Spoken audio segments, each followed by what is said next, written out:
everybody. So today I thought I'd focus on 5 running stretches that I think are really important for anyone to do. They're not complicated, but even in a little bit of time after a run, you should definitely give these a shot.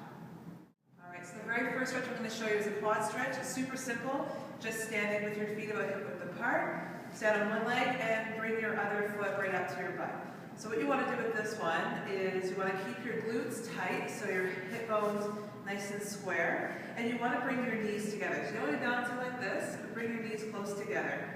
And as you breathe in, take a nice deep stretch, and then try to bring your foot in towards your glutes a little bit more. And you're going to feel a stretch just along the front of your quadricep.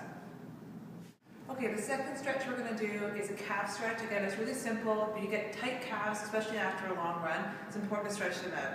So standing again with your feet about hip width apart, take a nice big step forward with one leg, and then place the other heel on the ground. You might feel a stretch already, and if you don't, just bend your front knee a little bit further forward. You can place your hands in your leg here. And what you want to feel is a stretch right from your ankle all the way up to your knees. The more you bend the front knee, the more of a stretch you're going to feel. The third stretch I'm going to show you, moving up the legs a little bit, is just in the hamstrings, the space between your glutes and your knee, which also gets pretty tight after a long run. So for this one, we're going to do a forward fold. So take a little bit wider step so your feet are wider than hip width, making a nice long V here. Put your hands on your hips, take a deep breath, and as you exhale, start to forward fold. Now, if your hamstrings are really tight, you can bend your knees, reaching towards the floor. If your hamstrings aren't so tight, try to keep your legs straight and let your body weight do the work. If you're not feeling too much of a stretch here, you can let go of the floor, bring your elbows and your hands together, and let your head relax. And you're going to start to feel a stretch now between your knees and your glutes. Stretch number 4, super important, is hip flexors, especially if the desk job is sit down a lot. Your hips can get really tight. And when they're tight, your back can get pulled out a little bit, and that's when you start to get some low back pain. So this one is really important to do. And I brought my yoga mat here because I'm going down the floor. So you want to come into a lunge. So you bring your knee right down to the ground, and your legs are at a 90-degree angle, both legs. Now, you can let go of your toes here, just bring underneath. And what you want to do is, with the bent knee, stretch the same arm up towards the ceiling. You might already start to feel it right here, a stretch right in the front of your hip. If you want to make it a little bit stronger, then tuck your tailbone under, take an inhale and reach up higher. You're going to start to feel a stretch all the way from your hip right into your stomach a little bit as well.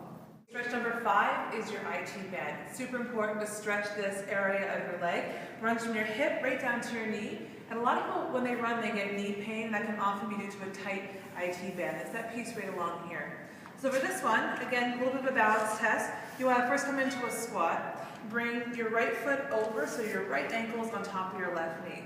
Now, take a deep breath in, and as you exhale, sit back a little bit. And again, you're testing your balance. You can hold on to something that's easier. And you're going to start to feel a stretch through your hip. So right from your hip, right down to your knee. To make it more of a stretch, you can drop your knee a little bit further, squat down a little bit more, and you should really start to feel that stretch right here.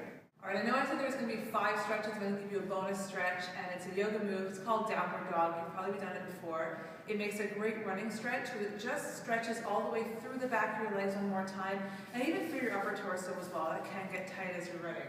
So to come into a downward dog, hopefully the yoga mat, if you don't, you can just go ahead and do it outside. Just coming down to the ground, reach forward, and just make yourself into an upside down V. And this does the trick right here, just breathing here. You want to push into your hands and start letting your heels drop. They might not fully, it's okay. And as you breathe, you're going to feel a nice stretch in the back of your legs, and you're also going to start to feel a stretch in the side of your body as well as you lengthen. And just try to stay this for as long as you can. It just feels good. It's a bonus stretch. And it's really going to help you as you continue your running. That was our 5 essential post-running stretches plus 1 bonus downward dog. Happy running.